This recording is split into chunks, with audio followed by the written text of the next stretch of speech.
I'll show you on how to properly apply the emergency first aid if you would encounter the person that's suffering fracture.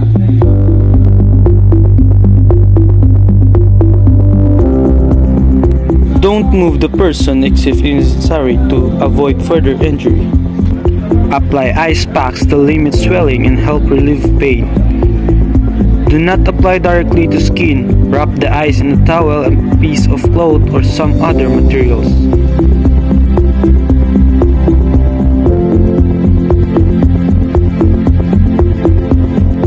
A fracture is a broken bone. It requires a medical attention if the broken bone is the result of a major trauma or injury.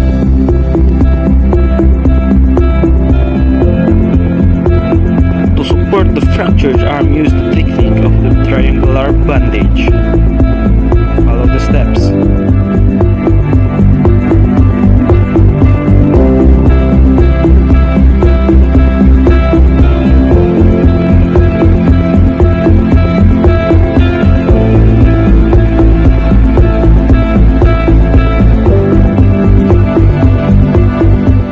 For this tutorial, we want to look at treatment for sprain. The treatment for sprain is to use the rest, ice, compression bandage, and elevate. Here we expose the injured ankle. And we have a pillow, and I want to elevate the injured ankle. Next, I want to put some ice on it. Never use ice pack directly on skin. Use a bandage or cloth. Wrap in cloth, place over injury and leave in place for 10 minutes. Next, I want to use a compression bandage. Apply pressure with a compression bandage for the fracture. Start above the joint. Secure your bandage and calm down. I will keep doing this and we're gonna use the whole of the bandage. I wanna secure here above the joint. Heel remain exposed to feel the pressure. And the last treatment, keep your leg elevate here in the pillow.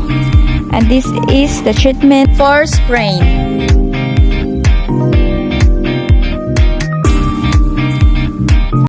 What is burn? Burn is a tissue damage that results from scalding, overexposure to the sun or other radiation, contact with flames, chemicals or electricity, or smoke inhalation.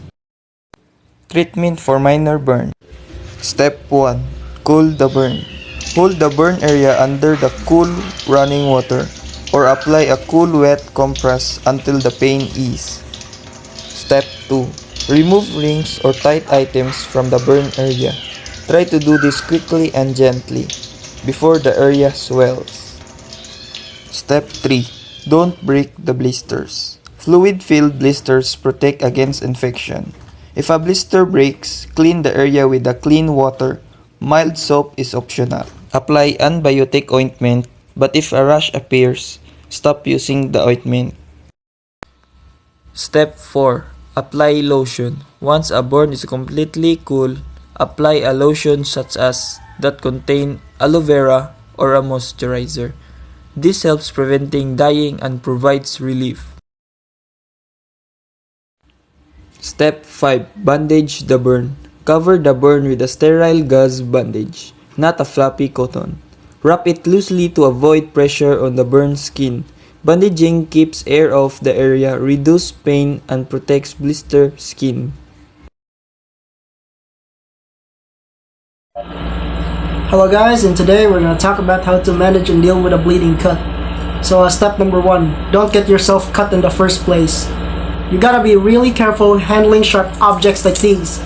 But unless it's an accident or an unfortunate scenario, so I guess we can move on to step number 2. And don't worry about me handling this throughout the video because I'm not gonna...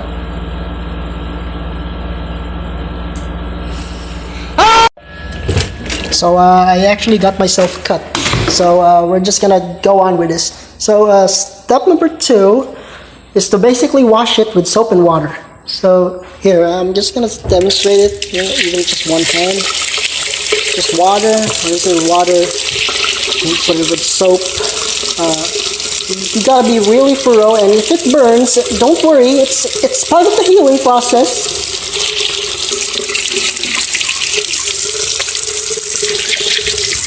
There. So now it's bleeding less and it looks clean. That's good. That's good. So just do this, and whatever you do, do not use alcohol. No matter what people tell you, you think it's good. Even if they think it's good, do not use alcohol. It's gonna make things worse. Even if it's just a small scar, just don't, because it's gonna ruin the healing process. It's just bad. It's generally just bad, and it's a habit that needs to be stopped. I also forgot to mention to add any healing ointments, betadine, or anything like those, just to protect yourself from bacterial infection. That's it. So the next thing to do is to cover it with a band-aid. So in this case, it's kind of too big for a band-aid, so let's use a cloth instead to stop the further bleeding. So we got ourselves a cloth, and we're gonna use this to cover up the wound. So yeah, how am I gonna do this with one hand? So here's a piece of cloth, and what we're basically gonna do is form it into a triangle, like so. Fold it like around 3 inches or so. 3 inches or so, maybe 2. Okay, actually it's just 3. I don't know. As long as it's big enough to cover the scar, that's it.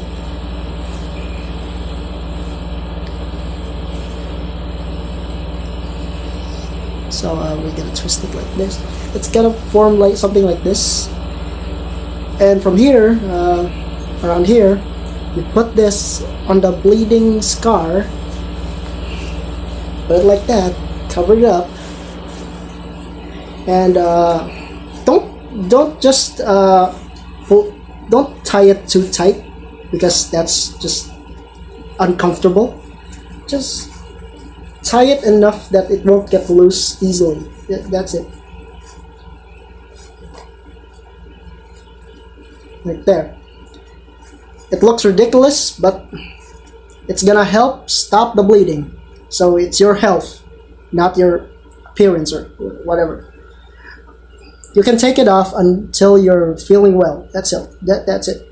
That's the entire process. So in other cases, if the cut was really severe and deep, you might as well just rest yourself, call a doctor, go to a nearest hospital, and just let them take care of everything. So for now, just take care. This in my case, it's not really that bad. It's just an accidental cut. So yeah, I'm just gonna rest it in place until it heals slowly. It's a process. So be careful next time. All right, bye.